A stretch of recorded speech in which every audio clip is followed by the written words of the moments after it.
उसका जीवन कच्ची मिट्टी, हर सांचे में वो ढलती है। हो उसका जीवन कच्ची मिट्टी, हर सांचे में वो ढलती है। देती है जग को जियारा, खुद बाती बन जलती है। अपनों के नाम वो कर जाती है।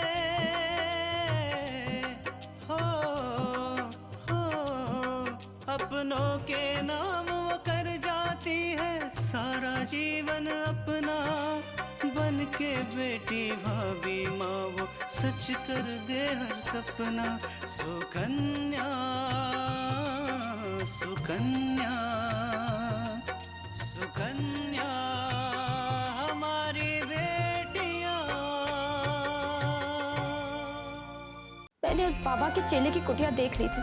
मैं अपनी बच्ची को लेके सीधे मंदिर की तरफ भाग गई।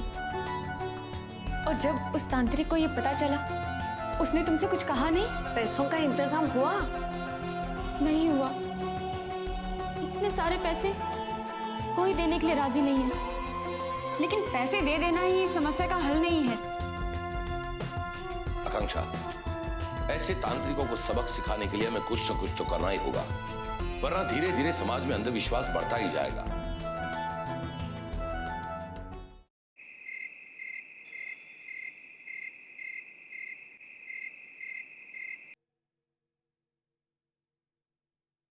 अपूर्व, कॉफी। तृष्णा, जी। बैठ।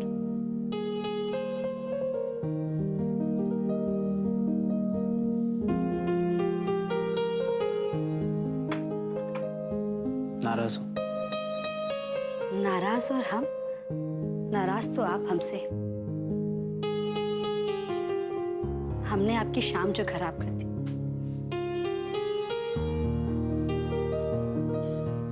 तृष्णा, मैं बहुत शर्मिंदा हूं। मैंने तुम्हारे साथ बहुत बुरा व्यवहार किया। लेकिन तृष्णा, जब हम बात कर रहे थे और माँ बीच में बोल पड़ी तो मुझसे कंट्रोल नहीं हुआ। माँ जब सामने आ जाती तो पता नहीं मुझे पिछला सब कुछ क्यों याद आ जाता। और फिर मैं अपने गुस्से पे काबू नहीं रख पाता। अपूर्व, हम आपकी बात समझते हैं कि जो भी कुछ आपको पता चला उसे बर्दाश्त कर पाना आपके लिए बहुत मुश्किल है। लेकिन अपूर्व, इस समस्या का कोई ना कोई हल तो निकालना ही होगा ना। कब तक आप माँ जी पर गुस्सा करेंगे, उन्हें बुरा भला बोलेंगे?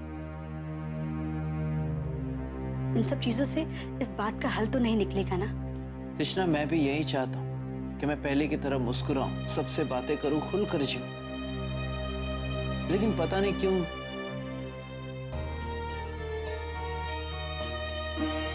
पापा की याद आ जाती और सब कुछ पिछला फिर से याद आ जाता है। अपूर्व, बाबूजी के जाने के बाद जो सबसे ज्यादा अकेला, दुखी और परेशान है वो सिर्फ माँ जी। हमने उन्हें कई बार अकेले रोते हुए देखा है। वो माँ जी जिन्होंने कभी भी नीची आवाज में किसी से बात नहीं की, आज बाबूजी के जाने के बाद नजरें झुकाए खड़ी हुई थी। अपूर्व, प्लीज, जो कुछ भी हुआ है उसे भूल जाइए। चलिए एक नई शुरुआत करते हैं। तृष्णा, प्लीज, तुम मुझ पर इन सब बातों का प्रेशर मत डालो। मेरे और माँ के बीच में अगर संबंधों को सुधरना होगा तो वो अपने आप होगा, या फिर एक ही छत के नीचे हमें अजनबियों की तरह जीना पड़े तो वो भी हो सकता है।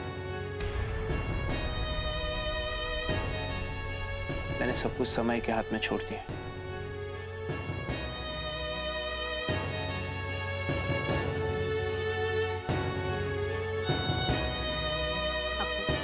हमें भी उस समय का ही इंतजार है जब हम सब साथ मिलकर इस घर में रहेंगे।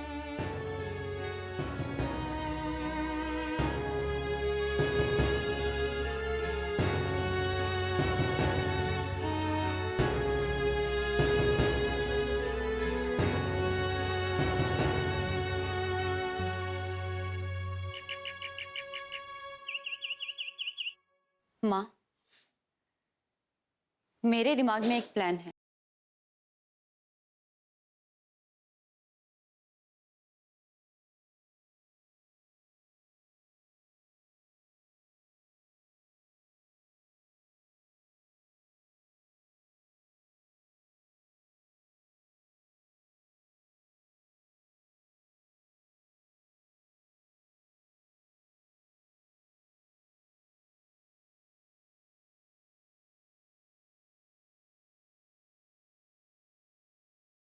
पता तो करना ही होगा ना।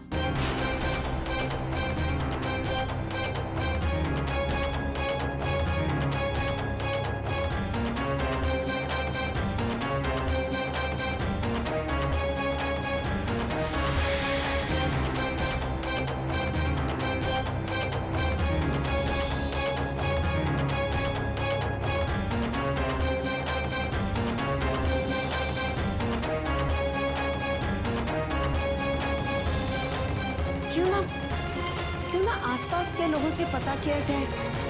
शायद उन्हें मालूम होगा कि तांत्रिक का अब ठिकाना कहाँ है, वो कहाँ गया है। नहीं, उस बाबा ने किसी को बताए बिना ही आश्रम खाली किया होगा। उसे डर होगा कि कहीं मैं परेशान होकर पुलिस को या अपने पति को सब कुछ बता ना दूं। जब तक उसे पैसा नहीं मिल जाता, वो एक जगह पे अपना ठिकाना नहीं बनाएगा।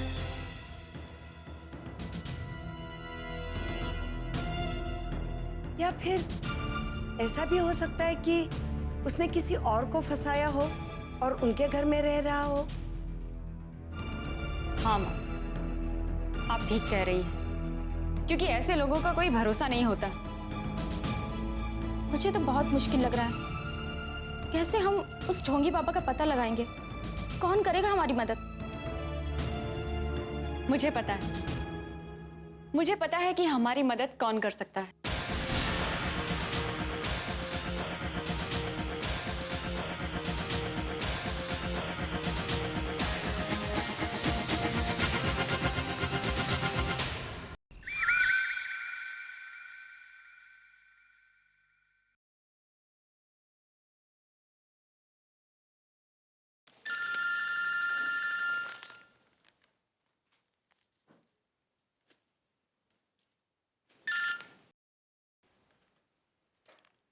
हेलो बिंदिया, क्या बात है? आजकल मेरी बड़ी याद आती है तुम्हें। पूजा, एक तुम ही तो हो इस शहर में जिससे मैं अपनी मन की बात कह सकती हूँ। क्यों, क्या हो गया? सब ठीक तो है ना? मेरी छोड़ो पूजा, अपनी बताओ, तुम्हारे यहाँ सब कैसे हैं? ठीक ही होंगे। और वैसे भी मैं कौन सा हर किसी के पास जाकर पूछती रहती हूँ कि ठीक तो हो ना। बिंदिया, मुझे इस घर के लोगों में नहीं, इस घर की दौलत में इंटरेस्ट है। जो करना सोच समझ कर करना, कहीं ऐसा ना हो कि पैसे के चक्कर में पति से भी हाथ धोना पड़े। ऐसा कभी नहीं हो सकता बिंदी।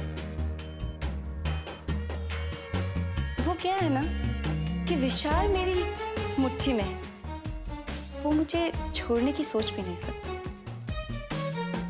बाय द वे, सोच समझ कर शादी करने का यही तो फायदा है।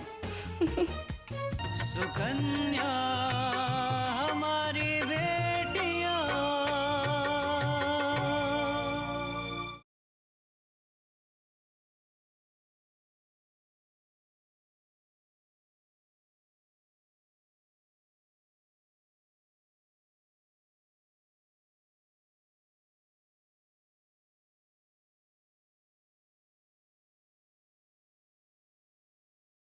सुकन्या हमारी बेटियां। सच कह रही हो पूजा। यही बात अगर अपूर्व ने भी समझी होती तो शायद आज उनका मन इतना अशांत नहीं होता। हाँ बिंदिया, हमने तो कोशिश की थी, लेकिन क्या पूजा? माँ ने बताया था कि वो उमा आंटी से भैया के लिए तुम्हारा हाथ मांगने गई थी, लेकिन आंटी ने ही मना कर दिया था। वो हमारी सबसे बड़ी गलती थी पूजा, पर अब कुछ नहीं हो सकता। इसलिए पुरानी बातों को भूलने में ही भलाई है। अभी भी कुछ बिगड़ा नहीं है विंध्या। मतलब ये कि जब तक वो लोग 2 से 3 नहीं हो जाते ना, हम जो चाहे वो कर सकते हैं विंध्या। पूजा, ये तुम क्या कह रही हो? मेरी समझ में कुछ भी नहीं आ रहा। विंध्या, अपूर्व भैया ना कान के जरा कच्चे हैं। अरे आज से पहले भी भाभी को लेकर बहुत बार उन्हें गलतफहमियां हुई हैं, जिसमें कृष्णा भाभी का कोई दोष ही नहीं होता था। देखो ना, आज मेरे साथ जो कुछ भी उन्होंने किया है वो सब सिर्फ और सिर्फ कृष्णा भाभी के कहने पर ही किया। वरना तुम ही बताओ बेटिया, क्या कमी है विशाल में या उसके घर वालों में? तुम्हें पता है, यहाँ सब मुझे रानी की तरह रखते हैं। इसीलिए कह रही हूँ बिंदिया, तुम अभी भी बहुत कुछ कर सकती हो। तुम चाहो तो तृष्णा को भैया की जिंदगी से बाहर निकालकर खुद भैया की जिंदगी में वापस आ सकती हो। ये तुम क्या कह रही हो पूजा? ठीक है तो कह रही हूँ बिंदिया। बिंदिया, अगर तृष्णा भाभी को हटाकर तुम भैया की जिंदगी में आ गई ना, तो मुझे पूरा यकीन है भैया की जिंदगी बहुत बेहतर हो जाएगी। लेकिन अपूर्वा, बिंदिया देखो, अगर तुमने पूरे प्लान के साथ ये सब किया ना, तो भैया को पता भी नहीं चलेगा और तुम भैया की अपनी भी बन जाओगी। इसमें थोड़ा वक्त जरूर लगेगा, लेकिन इस वक्त के बाद सब कुछ ठीक हो जाएगा। नहीं पूजा, मुझे लगता है कि ये गलत है, पाप है। बिंदिया, क्या सही है क्या गलत, क्या पुण्य है क्या पाप है, अगर यही सब सोचती रहोगी तो जिंदगी में कुछ भी नहीं कर पाओगी, समझी? अच्छा, तुम सोच लो, अगर तुम इस प्लान के मुताबिक चलना चाहती हो तो मैं तुम्हारे साथ हूँ। मैं तुम्हें बताऊंगी बिंदिया कि तुम्हें भैया के नज़दीक कैसे आना है, भैया की क्या क्या कमजोरी है, समझी? ठीक है बिंदिया, मुझे याद से फोन करके बता देना कि तुमने क्या डिसाइड किया, ठीक है?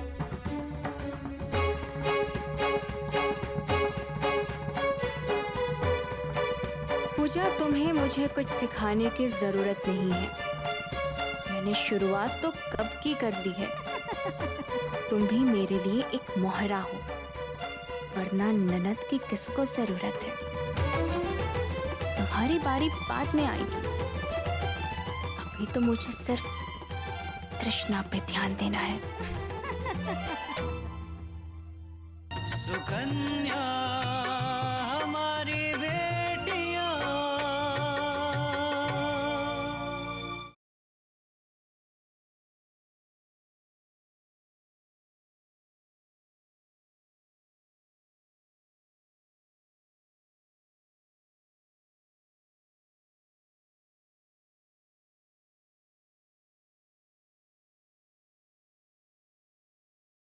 सुकन्या हमारी बेटियां। विराज, मैं तुम्हें परेशान नहीं करना चाहती थी, लेकिन क्या करूं, काम ही ऐसा है। मुझे लगा कि तुम्हारी मदद के बिना हो ही नहीं पाएगा। अरे आकांक्षा, इतना कुछ कहने की जरूरत नहीं है। तुम बस ये बताओ कि काम क्या है। तुम्हें याद होगा कि जब कुछ दिन पहले मैं और माँ मंदिर से वापस लौट रहे थे तो हमें एक बच्ची मिली थी और उस बच्ची को हम घर ले आए थे। हाँ आकांक्षा, मुझे याद है, तुमने बताया था उस बच्ची के बारे में। और उसी बच्ची के कारण आंटी जी ने तुम्हें फिर से समाज सेवा की अनुमति दी थी, वही ना? हाँ, पता है, ठीक उसी दिन हमारे यहाँ पे एक औरत काम मांगने के लिए आई, तो माँ ने उसे उस बच्ची की देखभाल के लिए रख लिया। कमला, तुम ये क्या कर रही हो?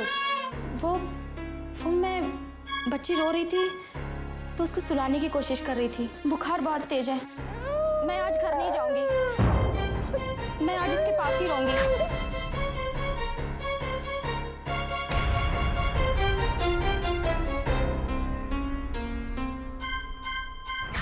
कुछ समय के बाद ही धीरे धीरे काम में घाटा होने लगा। घाटा बढ़ता ही जा रहा था तो किसी ने मेरी सास को एक तांत्रिक के बारे में बताया। बाबा, मेरी बच्ची की जान बख्श दीजिए, उसकी भले मत चढ़ाई बाबा, श्राप है वो तुम्हारे घर पे। वही उसका भाग्य है, छोड़ दो उसे, उसके भाग्य पे छोड़ दो बेटी। विराज, मैं चाहती हूँ कि रुक्मणी जी को न्याय मिले, उन्हें उनकी बेटी और उनका घर वापस मिल जाए और उस ढोंगी बाबा को उसके किए की सजा मिले। बिल्कुल सही कह रही है आकाशा, उस ढोंगी को उसके किए की सजा मिलनी चाहिए। मुझे तो ये समझ में नहीं आ रहा है कि कोई अपने स्वार्थ में इतना अंधा हो सकता है कि इतना घिनौना काम कर सकता है। हाँ विराज, लेकिन हमारे पास बहुत ही कम समय है, क्योंकि उसने रुक्मणी जी को पैसे लाने के लिए सिर्फ 3 दिन दिए हैं और उसने उनसे ये भी कहा है कि वो खुद बताएगा कि उन्हें कहाँ आना है। इसका मतलब ये हुआ कि वो अपना ठिकाना कभी भी बदल सकता है। आकांक्षा, वो ढोंगी चाहे कहीं भी चला जाए, मैं उसे हर हाल में ढूंढ निकालूंगा। बस तुम मुझे ये बता दो कि उसका आश्रम कहाँ पे है, बाकी सब मुझ पर छोड़ दो। विराज, जब भी तुम्हें उस तांत्रिक का पता चले ना, तो तुम प्लीज अपने गुस्से पे काबू रखना, क्योंकि अगर तुमने उसे बिना सबूत के पकड़ने की कोशिश की ना, तो वो लोगों को भड़का सकता है। और तुम्हें तो पता ही है कि लोग धर्म के नाम पे कुछ भी कर सकते हैं, न जाने कितना खून बहा सकते हैं।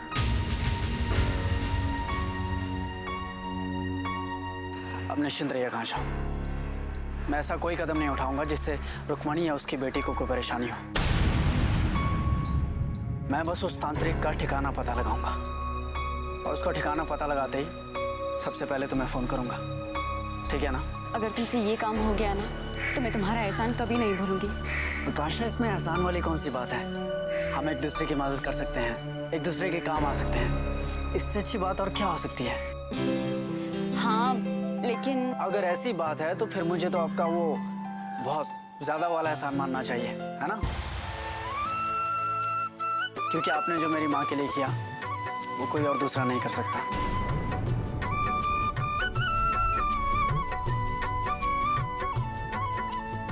कैसी बातें कर रहे हो विराज? मैंने आंटी जी के लिए वही किया है जो मैं अपनी माँ के लिए करती। और मुझे पता है कि वो लोग ऐसा करना तो दूर, ऐसा सोच भी नहीं सकते। इसलिए मैंने सिर्फ सच का साथ दिया है और हमेशा दूंगी। आकांक्षा, मैं भी सच का ही साथ दे रहा हूँ। मुझे बहुत खुशी होगी कि अगर मेरी वजह से किसी का घर बच जाए और उस मासूम बच्चे को माता पिता का साथ मिल जाए। ठीक है विराज, तुम्हें जब भी उस तांत्रिक का पता चले ना, तो तुम मुझे फोन कर लेना, क्योंकि अब सब कुछ तुम पे निर्भर करता है।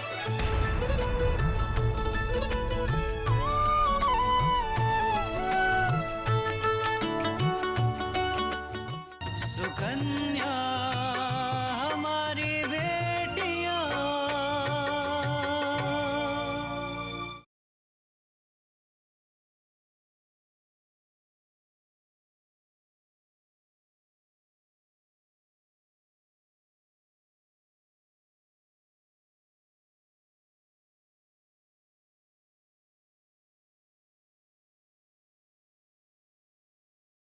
सुकन्या हमारी बेटियां।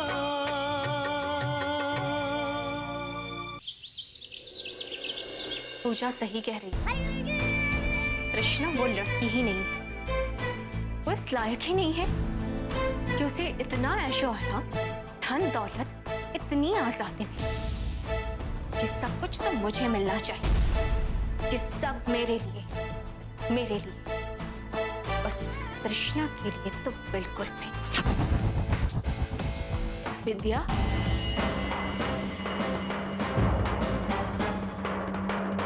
क्या हुआ माँ? मैं सोच रही थी कि अब हमें वापस जाना चाहिए।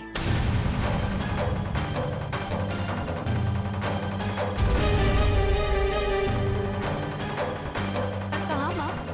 अपने घर और कहाँ? वैसे भी हमें यहाँ आए काफी दिन हो गए और इतने दिन यहाँ सिर्फ इसलिए रुके क्योंकि कल्याणी की तबीयत ठीक नहीं थी। अब वो पहले से बेहतर है, इसीलिए मैं सोच रही हूँ कि हमें वापस जाना चाहिए। ये आप क्या बोल रही हैं माँ? आपने देखा नहीं अभी भी आंटी जी की हालत कितनी खराब है।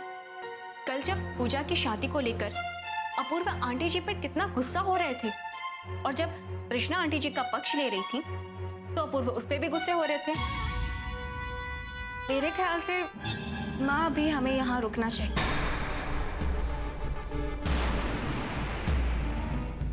नहीं विद्या, वैसे भी अपूर्वा और कल्याणी के बीच दूरियां इतनी जल्दी खत्म नहीं होने वाली, उसको थोड़ा समय लगेगा।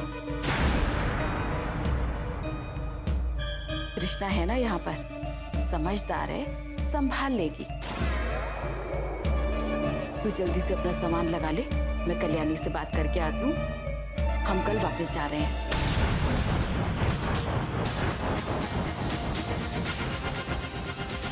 और तेरे पापा से भी बात हो गई है मेरी।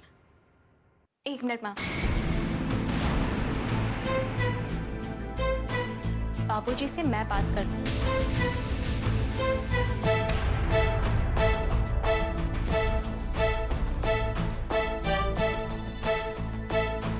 अगर आपको जाना है तो आप जा सकती हैं, मैं वापस नहीं जाऊंगी। नहीं जाऊंगी? मतलब ये माँ कि ये सही है कि हम पूजा की शादी में आए थे, लेकिन इस शहर में आने के बाद मुझे ये पता चला कि यहाँ काम करने के लिए बहुत सारे रास्ते हैं मेरे पास। अब अपने शहर में तो बिना किसी अनुभव के काम मिलना बहुत मुश्किल है, लेकिन यहाँ इस शहर में इतनी सारी कंपनीज हैं जो बिना किसी अनुभव के कंपनी में रख लेते हैं काम पर।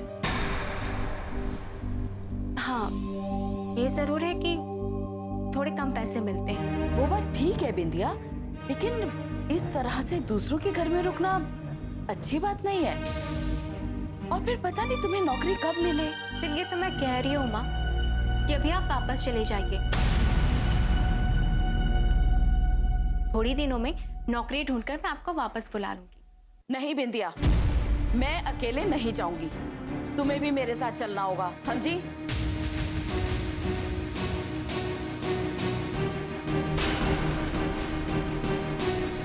लेकिन माँ, मैंने तो अभी नौकरी ढूंढने की शुरुआत ही नहीं की है। मतलब मैं ऐसे कैसे आपके साथ जा सकती हूँ? बिंदिया, अपूर्वा को पता है कि तुम्हें नौकरी चाहिए, और जैसे ही उसे कुछ पता चलेगा वो तुम्हें बता देगा। हम लोग फिर से वापस आ जाएंगे। लेकिन माँ, बिंदिया, नौकरी मिलनी होगी तो मिल जाएगी, उसके लिए यहाँ रहने की जरूरत नहीं है, समझी?